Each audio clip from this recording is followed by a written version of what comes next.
Sensex is down about 300 odd points. The Nifty is down about 70 odd points. The Nifty is now down, what, 160 odd points. 240-point decline on the Nifty. It is below that 17,600 mark. From the lows of the day, which is at about 17,529, we've come up about 45 points. That's a small move that is there. Sensex and Nifty fall for the fourth straight session, posting the biggest one-day drop in a month and the worst losing streak in 5 months. 4 lakh crore rupees in investor wealth got wiped out today. Bank stocks lead the sell-off. Nifty Bank closes below 40,000 mark for the first time in 4 months. Adani Group stocks mark the worst day in 2 weeks as the sell-off continues. The group has lost over 51,000 crore rupees in market capitalization today, taking the overall wealth erosion since the Hindenburg report to more than 11.6 lakh crore rupees.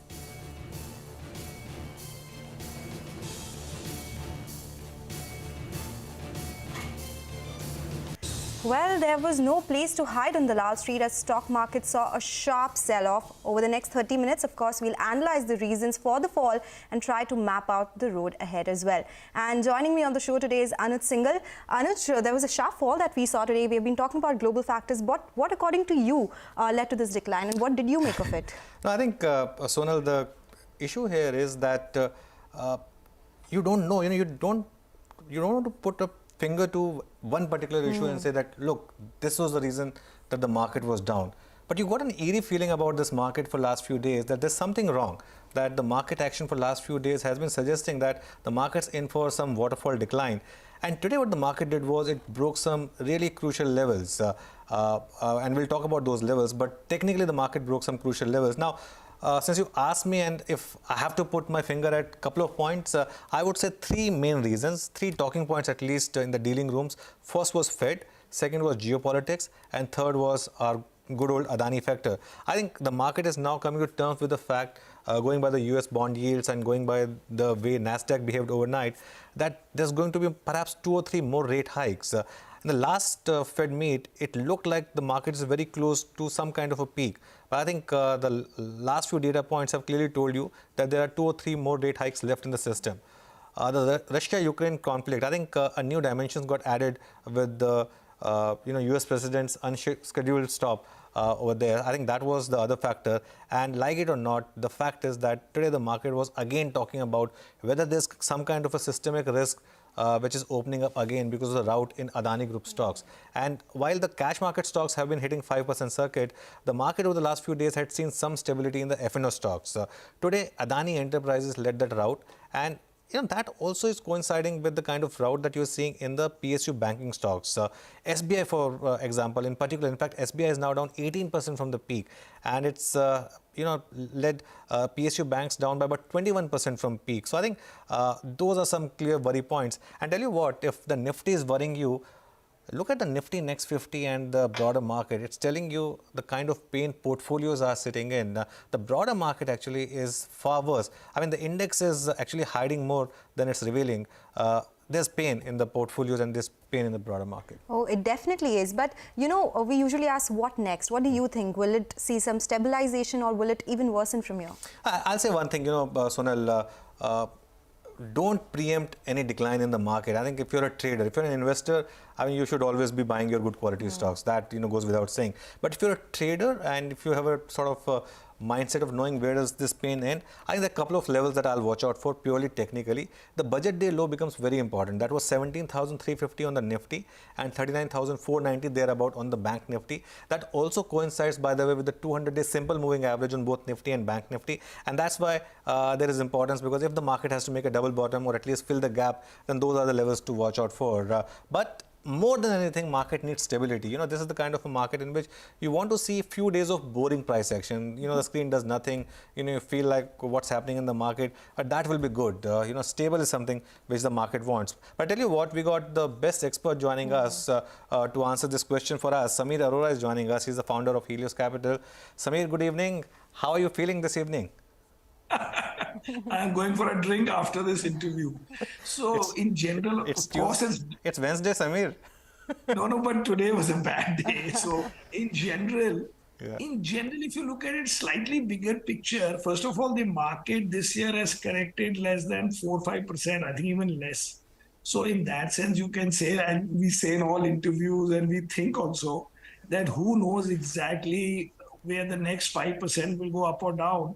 And if you want to spin it positively, which in a broader sense, I think is that with all these events, particularly the Adani event, which is more specific to India, and therefore, and other things about US rates being higher or expected to be higher, to be down 1.5% this month at an index level is not the end of the world. Of course, individual stocks have fallen more, and I walked into one or two Adani stocks after the correction, and after the correction, they are down another 10%. So that is like somebody was telling me, "Khaya piya kuch nahi, glass thoda bara." But the thing is, I'm otherwise feeling that I'm going to recover all this and more with time. Yes. And this is just to remind you that in my 26 years, much worse things have been seen. You know, Samir, the problem is that you're so candid that you don't let me ask the next question, because my next question was exactly going to be that what are you doing with Ambuja that you bought at 385? Or, you know, you said that you even were buying Adani bond. No, Adani bond was personal. That is very small. Yeah. But for the fund, we had bought Ambuja Cement and a little bit more of Adani Port. And I think that, you know, if I look at the new news, now I think the exaggeration on the news part is too much exaggeration, and it should in theory not move the stocks, but who knows. For example, this new story from Forbes that some $200 million leverage, I mean, this pledging was done. Now, 200 million looks a big number to the world, but if you say that somebody's net worth is 30-40 billion and they had 200 million more of pledge or less of pledge, does not in theory bring risk to the market in some sense. Now, you may say whether legally it should have been disclosed or not, that there are different interpretations, which I also don't know beyond a point, but whether the shares have to be pledged or if the holding company is pledged. But either way, if you have 200 million total extra news of 200 million being pledged and not exactly reported or reported, I don't see how it makes a difference to the world, except, okay, add 2 more 100 million to their pledge. So things like that, I think, are a bit too much. But, you know, right now, I really feel like buying more, but I'm not bought. Look, I got that point, Samir. You know, the question I'm trying to ask here also is that while the screen is screaming it loud and clear that the market believes that there could be some systemic risk, otherwise SBI should not have been down the way it is over the last few days, right? But is it some kind of an overreaction? Is it a buying opportunity? So that's what I'm saying. For the very other stocks, which really had gone up a lot, 10, 20 times, nobody, not just me, you know, very few mutual funds, very few FIs had it. And so therefore somebody could say that the stock price has to correct more or go back to maybe 2020 levels, and then somebody will look at them. But in the case of Adani Port and cement of course now it's lower than their own acquisition price. And and the Adani Port was looked at more as reasonably valued even during the last 2-year rally, Adani stocks. Therefore, I feel, I'm talking about those two stocks, that therefore I feel that it is not, I mean, every day I feel that I'm going to recover, but I think one day it will. And for the other stocks, they may fall, but I still haven't figured out the systemic risk, which means, see, for example, if all these companies announce, which they should, that they will not expand as much, that they will not put $50 billion in hydrogen and all that, those numbers were so big. And if those numbers are not there, it brings to the rest of the group some steadiness and some discipline and some disciplining by the market. So if anyway people were not buying those stocks, these institutional guys, and now they are not buying them, it should not matter to the rest of the world.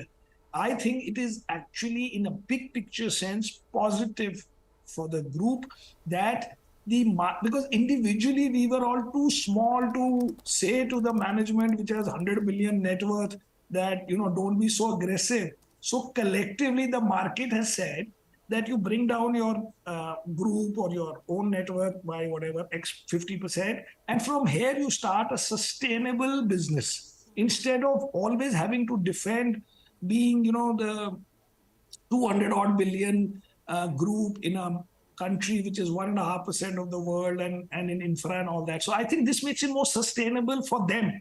I am interested in my two stocks, which I think are the safest. And overall, I think in the group there are many assets. God forbid if something needs to be done, but I don't think they will. No, actually, sorry, Samir, my question was more related to the market. Is there something else about today's fall, other factors contributing to the market's decline? Well, today's fall is because the US corrected also one of the biggest, I think, in last 5-6 months. And then you will think about the global connection. But if you look at that, I think it was more India than global in the sense that IT fell less than the market. So if it was a global angle and a Nasdaq correction, IT should have fallen more than the market. Therefore, in some sense, it was this Adani issue and whatever local issue. But that, according to me, is overreaction by the investor and not that it actually poses a risk. That's what I was saying. That if the reaction looks more Indian driven, simply from the point that IT fell less than the market. Okay. Samir, good evening. This is Sonal this side. Now that you're talking about it being an overreaction as well, I wanted your thoughts on Bank Nifty because it is below that psychological mark of 40,000 as well, 200 points away from the 200-day moving average. It's fallen quite sharply from the highs. Do you think this is a good opportunity to look at some of these banks? SBI, for instance, and it was mentioning it has seen a sharp fall over the last couple of days. If I say that, it'll look as if I'm talking my book, but I am. These are my biggest holdings. But if, like banks are our biggest holding, but if you had asked me, what is the Bank Nifty bank index, I wouldn't have known what is the level because we don't do much with the index in the banking sector. But broadly speaking, we have State Bank, we have ICICI, and we have HDFC Bank, and we are still very bullish on them. And again, we don't believe that there are systemic risks brought by Adani or anybody else, at least not yet in anything. Okay. So, Samir, the other issue is this whole geopolitics. Do you think that's having any role or is this just being overplayed right now? So that there's an angle there. Because if you warn publicly China that don't go to Russia, and then then these guys are going for that meeting, whoever that big fellow is going from China to Russia, and then the president lands up in Ukraine. So obviously it increases some tension. But did it literally lead to something more happening in our market or in the world yet? I don't know, because these things are all or none kind of events. Who will sell 2% more for that reason? That this might become. So prices might come down, but no active fund manager will be able to take a call on these issues. Actually, if you look at a positive, let's do one positive. That is in January, the FIIs had outflow, and the idea was that these guys are going into China and there's a China opening up trade. And to me, it looks that that trade is already over. You can see that just from the performance of India versus China this month or 1 month and all that. And therefore, I thought that after that initial sell-off, that people will go back to their normal thing where you're putting money into India, maybe putting a little bit into China. But the Adani issue then came up. But separately, if you look at it, that with the Adani issue, with the FII selling, with the global issue, whatever you may say, the market this month is down less than 2%. Okay. And it's not the start of the month. It's like you're coming to the end of the settlement period. So quite a bit of time has passed since all these events have come, and still it's down less than 2%. I was actually looking at your tweet where you said that all who sold India to switch to China in January have gained net zero. So that's exactly the point you're making here as well. Your thoughts on IT, Samir, because that has been one sector that supported markets so far. The index is up around 7%. But because of the global issues, the problems that we are talking about in the US markets as well, do you think this is a space which could see further declines? Well, that is what we are betting on, because we sold it in June, July last year, and it worked for the balance of the year, but definitely not this year. But I would think that if you are connecting it to global issues, then IT has to be down. So the whole thing will depend on the guidance of the sector in April. I would think that the guidance would be 6-7% in constant currency terms, which I don't think anybody would be interested. But if their guidance is in 9-10%, then yeah, that means the reality is more bullish than I think. My thinking based on global issues is that it will be low single digit and not the like nearing double digit kind of growth. If you see even McKinsey type guys who advise others are firing, the Wipro guy can't pay a full salary. I mean, these things can't be normal unless somebody says this is normal day to day working in IT companies, that after you're hiring people, you're asking them to join at 50% salary and things like that. So you can see it from anecdotes, but the market has refused to believe it. And we have to, now that we don't have it or very much underweighted, we have to see for a few more weeks, months till the guidance season starts, and then we'll see. Samir, in my last conversation with you, and I mean, you can correct me if I'm wrong, I think you had made a point that maybe time has come to look at all these new age stocks because they've now corrected a lot and froth is out, and maybe some of them are offering value. And that portfolio would have done well for you. So we have bought two stocks and both are up this month, and one of them is up a lot, which is Paytm. Yeah. Maybe up 18-20% this month only, and Zomato is up 5-6%. But because we had bought it before, then it went up, then fell. Broadly, we've come back to making only some 2-3%, but it's not bleeding us. So both have $1 billion in cash. Both are nearly breaking even pre-ESOP.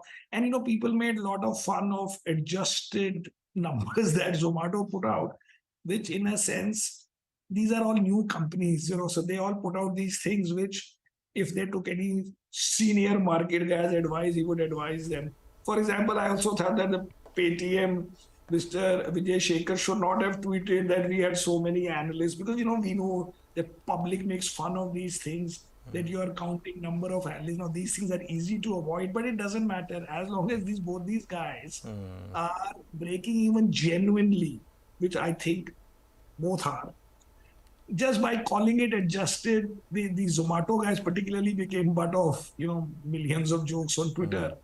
But the reality is that both have survived with dignity, as in there are very few survivors in these businesses anyway. And someday at some valuation, they make sense, and to us, both make sense right now. Yeah, adjusted was the new word which was being used. Yeah, which was unnecessary. Or at least you put it on a star or something. Absolutely. Instead of calling every number adjusted. But obviously, nobody knows how much fun will be made. Yeah, absolutely. No, but I think you make a valid point. And at least, even if they are being made fun of, it's better than what 2 years back their commentary was, when it was a complete disdain for the listed market. Yeah. According to me, the logic is that both have $1 billion type in cash. And if you don't every quarter piss off the investor because you are losing 30 million, 20 million, 50 million, and you break even and slightly improving, then you're buying an option. Absolutely. Samir, always a pleasure to talk to you. Thanks a lot for joining us. Have a good evening and enjoy that drink. Okay, bye. Bye. Thank you, Samir. Okay, let's do one thing. We'll take a break. We'll come back and analyze some more top stories of the day.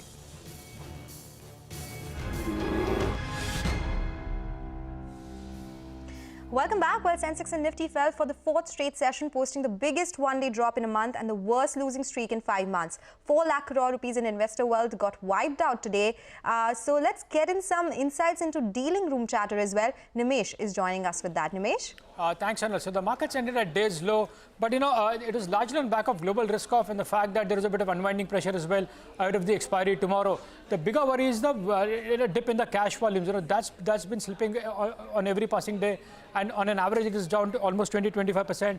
That suggests that there is lack of participation from retail and HN investors. On the other hand, the larger institutions doesn't seem to be large sellers. So even in today's trade, the feedback is the FIs were the flows were mixed, but there is a bit of buying interest in some index heavy as well. Even in today's trade, while the markets were down sharply, the bigger pain point is the financial index. That's been the pain point for the last many days, and that was the trend today as well. Most of the bank stocks were under pressure, and now both the bank Nifty and the Nifty are technically below the key support level. So that's a negative sign from a technical point of view. I guess things can improve from here on, but I guess technically the markets are weak. But the fact is, while the cash volumes are on the lower side, the FIs are not aggressive sellers, and that's a bit of a positive sign as far as markets are concerned. All right, so that's what's happening as far as the daily noon charter is concerned. Nimish, thank you so much for joining us with that. Moving on, all Adani Group stocks ended in the red today as the sell-off continues. Overall, the group has lost 11.6 lakh crore rupees in market cap since the Hindenburg report was released almost a month ago. Vivek Iyer is here with more on the decline that we've seen in the Adani Group stocks. Vivek? Well, absolutely right. So today what we've witnessed is that, there has been significant and renewed selling pressure across most of the Adani Group stocks. In fact, just to put it in perspective, during the peak, across most of the stocks or the peak market cap for this group was almost 24 lakh crore. And, current market cap is just around 7.6 lakh crore. And since, the release of the Hindenburg report, the erosion has been a little over 11 lakh crore as far as the Adani Group stocks are concerned. So it's a very large fall that you're seeing across the entire group. Now, in terms of stock prices, it's quite alarming the way some of the stocks have actually fallen. So Adani Total, Adani Transmission and Adani Green, all three of these stocks have seen cuts of over 70% since January 24th. The other group of stocks, Adani Enterprises, Adani Power, Adani Wilmar, anywhere between 30 to 60% is where they've seen the fall. And the least impacted have been ACC, Adani Ports as well as Ambuja, again falling between 25 to 33%. NDTV 2 has seen a fall of over 30%. So clear sharp knock has been seen, and today there has been renewed selling pressure, especially across Adani Enterprises, that has taken it quite significantly in today's trading session. Vivek, thank you so much for all those details and tracking that story. With that, it's a wrap on this special edition of Market Sell-Off. We'll keep tracking all the market action right here on CNBC-TV18, so stay tuned for that.